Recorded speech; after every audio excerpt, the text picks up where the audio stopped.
शरद नवरात्रि क्यों मनाई जाती है, शरद नवरात्रि से संबंधित सारी जानकारी आपको मिलने जा रही है। वर्ष में हम लोग 2 नवरात्रि मनाते हैं, एक बसंत नवरात्रि होती है, एक शरद नवरात्रि। इसका कारण क्या है, पूरी जानकारी मैं आपको इस वीडियो के माध्यम से देना चाहता हूँ। इस वीडियो को देखने के बाद फिर आपको दूसरी वीडियो देखने की कोई आवश्यकता नहीं है, क्योंकि इसमें पूरी जानकारी बनाएंगे कि कैसे मनाई जाती है, क्या कारण है, क्या-क्या फल हैं, क्या विधान है, क्या तरीका है, सब कुछ आपको इसी वीडियो में मिलेगी एकदम आसान शब्दों में, एकदम सरल शब्दों में, ताकि फिर आपको दूसरी वीडियो देखने की आवश्यकता नहीं मिलेगी। दुर्गा सप्तशती में कहा गया है कि या देवी सर्वभूतेषु शक्ति रूपेण संस्थिता नमस्तस्यै नमस्तस्यै नमस्तस्यै नमो नमः। प्रथमं शैलपुत्री च द्वितीयं ब्रह्मचारिणी तृतीयं चंद्रघंटेति कुष्मांडेति चतुर्थकं पंचमं स्कंदमातेति षष्ठं कात्यायनीति च सप्तमं कालरात्रेति महागौरीति चाष्टमं नवम सिद्धात्री च नव दुर्गा प्रकृता उक्तानि तानि नामानि ब्रह्मणेव महात्मना।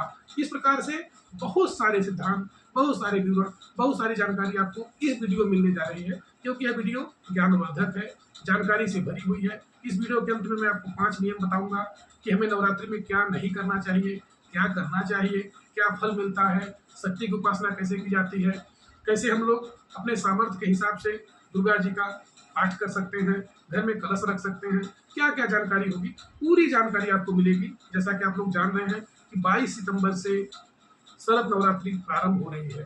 पूरे दिन भर कलश स्थापन करने का बहुत अच्छा मुहूर्त है। इस बार माता दुर्गा जी हाथी पर सवार होकर के आ रही हैं। बहुत अच्छा मुहूर्त है, बहुत अच्छी जानकारी है। इसी के बारे में आपको बताऊंगा कि हमारे देश में हमेशा ही हर प्रकार के त्यौहार आते रहते हैं। कभी गणेश पूजा है, कभी दुर्गा पूजा है, कभी लक्ष्मी पूजा है, कभी विश्वकर्मा जी की पूजा होती है। इस प्रकार से पूरे साल त्यौहार चलते रहते हैं। नवरात्रि का मतलब क्या है, नवरात्रि कैसे मनाई जाती है, पहले दिन क्या होता है, दूसरे दिन क्या होता है, उसकी पूरी जानकारी मैं आपको बताऊंगा। आप लोग जानते हैं कि गुजरात में गरबा खेला जाता है, पश्चिम बंगाल का सबसे बड़ा पूजा दुर्गा पूजा है, और महाराष्ट्र का सबसे पूजा जो होता है वह गणेश पूजा है। इस प्रकार से हमारे उत्तर प्रदेश में, मध्य प्रदेश में, बिहार में, जो हम लोग उत्तर भारत के हैं, दुर्गा पूजा विशेष ही महत्व है। यह शरद नवरात्रि है, नवरात्रि होती है। इसका नवरात्रि क्यों कारण पड़ा, क्यों नाम पड़ा, ये भी मैं आपको बताऊंगा। इसमें कलश स्थापन, दुर्गा पाठ, हवन, आरती, बुराई पर अच्छाई की जीत, इस प्रकार से अनेक, जैसे गुजरात में लोग गरबा खेलते हैं, उत्तर प्रदेश में भजन कीर्तन होता है, दोपहर में सोया नहीं जाता है। तो पूरी जानकारी मैं आपको बताऊंगा। इस प्रकार से अलग अलग नामों से नवरात्रि मनाई जाती है। हमारे देश में गुजरात में गरबा है, उपवास किया जाता है, साधना की जाती है, लोग व्रत रहते हैं, पूजन करते हैं अपनी मंगल कामना के लिए कि मेरी मनोकामना की पूर्ति हो और मेरी जो इच्छा है वह इच्छा की पूर्ति हो। शक्ति की साधना होती है, लोग नाना प्रकार की शक्ति की साधना करते हैं, 9 दिनों तक उपवास करते हैं, व्रत करते हैं, तपस्या करते हैं, साधना करते हैं, अनेक रूपों में माता जी को प्रसन्न करते हैं। दुर्गा जी की आरती होती है, हवन होता है, उपवास होता है, साधना की प्राप्ति, सिद्धि की प्राप्ति, त्याग और तपस्या की प्राप्ति। इस प्रकार से नवरात्रि 9 दिन की रात्रि है, उसी में बताने जा रहा हूँ। उसे आप लोग सुने कि इसकी कहानी क्या है। प्राचीन समय में एक महिषासुर नाम का राक्षस था, जो बहुत ही पराक्रमी था। उसने ब्रह्मा जी की बहुत कठोर तपस्या की और कई वर्षों तक ब्रह्मा जी की तपस्या करता रहा।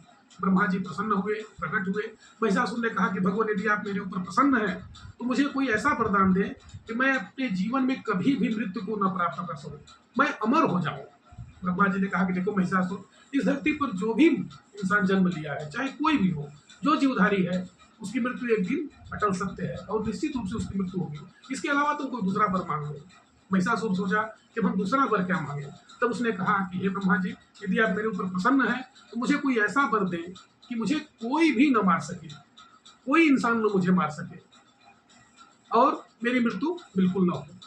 भगवान नारद ब्रह्मा जी ने सोचा किस तरह से वह मांग रहा है, तो उसने स्त्री के लिए नहीं कहा। वो कहा करे स्त्री तो तुच्छ होती है, वो मुझे क्या मारेंगे। इसलिए भगवान ने कहा कि ठीक है, तथास्तु, जो तुम कह रहे हो महिषासुर, वह बिल्कुल सत्य हो जाए।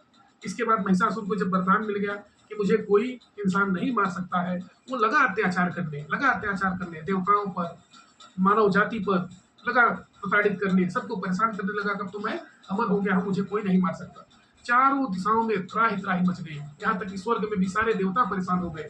महिषासुर आधा शरीर उसका भैंसे का था और आधा मानव का था। वह राक्षस बहुत ही पराक्रमी था और वह अत्याचार के बल पर सबको परेशान करने लगा। फिर सभी देवताओं ने सोचा कि नहीं, महिषासुर का अंत कैसे होगा।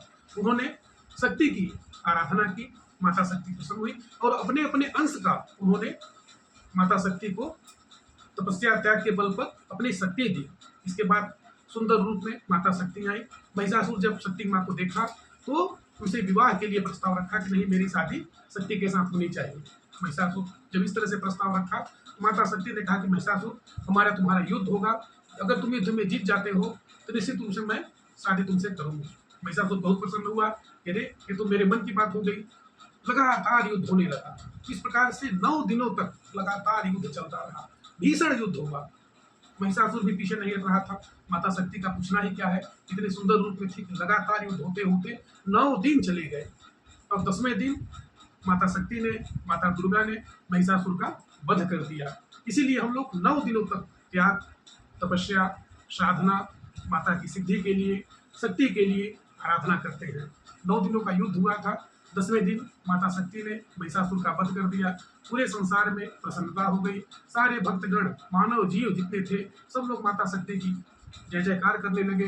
देवता लोग प्रसन्न हो गए कि आपने महिषासुर के आतंक से इस सारे संसार को बचाया है, आपने बहुत बड़ा परोपकार का काम किया है, क्योंकि परोपकार संसार का सबसे बड़ा पुण्य है। अब हम लोग सब लोग सुखी हो गए, निश्चिंत हो गए, खुश होकर के हम लोग अपना काम कर सकते हैं, तपस्या कर सकते हैं, साधना कर सकते हैं, क्योंकि आपने हम लोगों को महिषासुर के भय से बचाया है। इस प्रकार से नवरात्रि 9 दिनों तक माता की पूजा होती है, आराधना होती है, सिद्धि की प्राप्ति की जाती है। बड़े बड़े जंगलों में लोग जाकर के तपस्या करते हैं, अपने घर में कलश स्थापन करते हैं, हवन करते हैं, पूजन करते हैं और 9 दिन तक व्रत रहते हैं, उपवास रहते हैं, एक बार फलाहार करते हैं। क्यों? क्योंकि हमें त्याग, तपस्या, साधना, सिद्धि, सफलता के लिए कि मेरी मनोकामना की पूर्ति हो, मेरे अंदर त्याग आए, तपस्या आए, शक्ति की प्राप्ति हो, मन की शुद्धता की प्राप्ति हो, हमारे बच्चे खुशहाल रहे, हमारा परिवार खुशहाल रहे, धन की खूब प्राप्ति हो, संकट से हम लोग बच सकें।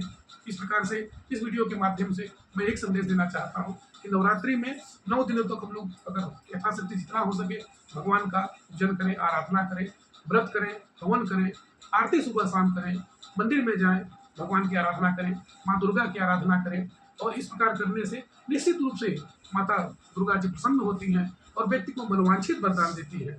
इच्छित अनुसार धन की, सुख समृद्धि की हमेशा वृद्धि होती है। किसी प्रकार से कोई परेशानी नहीं आने पाती, कोई संकट नहीं आने पाता, कोई कष्ट नहीं आने पाता। माता स्वयं ही खड़े होकर के सारे संकट को दूर करती हैं, सारे कष्टों को दूर करती हैं। पैसे की नहीं कमी होती है, हमेशा धन धान बढ़ता ही रहता है, परिवार बढ़ता है, सब लोग खुशहाल रहते हैं। मैंने आपसे कहा था कि वीडियो के अंत में मैं आपको बताऊंगा हमें ऐसा कौन सा 5 काम नहीं करना है, उसे मैं बताने जा रहा हूँ। सबसे पहला काम यही है कि हमें व्यसन से बिल्कुल दूर रहना है, किसी प्रकार का कोई व्यसन नहीं करना है। 9 दिनों तक चाहे आप मांस, मदिरा, बीड़ी, सिगरेट, गुटखा बिल्कुल नहीं खाना है। हमेशा घर में सात्विक रूप से रह करके भगवान की पूजा, संयम होकर के, ब्रह्मचर्य का पालन कर करके माता शक्ति की आराधना करनी है।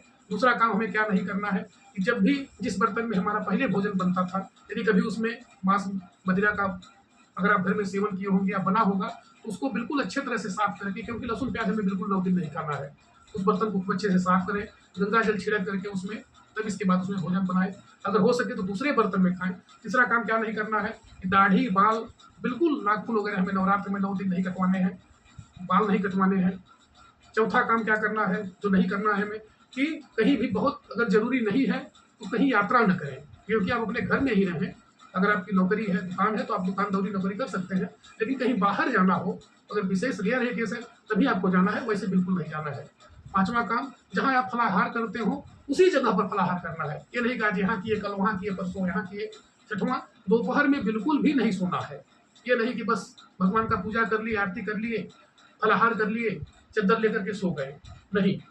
भगवान की पूजन करते रहिए, आराधना करते रहिए, शक्ति की आराधना करिए, ज्ञान की आराधना करिए, जिससे आपको और अधिक संयम, और अधिक बल, और अधिक पुरुषार्थ की प्राप्ति होगी, मनोकामना की पूर्ति होगी। कभी भी एक दूसरे को परेशान, कष्ट नहीं देना है और सात्विक होकर के त्याग और तपस्या से शुद्धिकरण करते हुए भगवान की, माता शक्ति की आराधना करनी है। इस वीडियो के माध्यम से सबसे बड़ा संदेश यही है कि नवरात्रि में 9 दिन तक हमें भगवान का पूजन करना है, संयम करना है। धन्यवाद।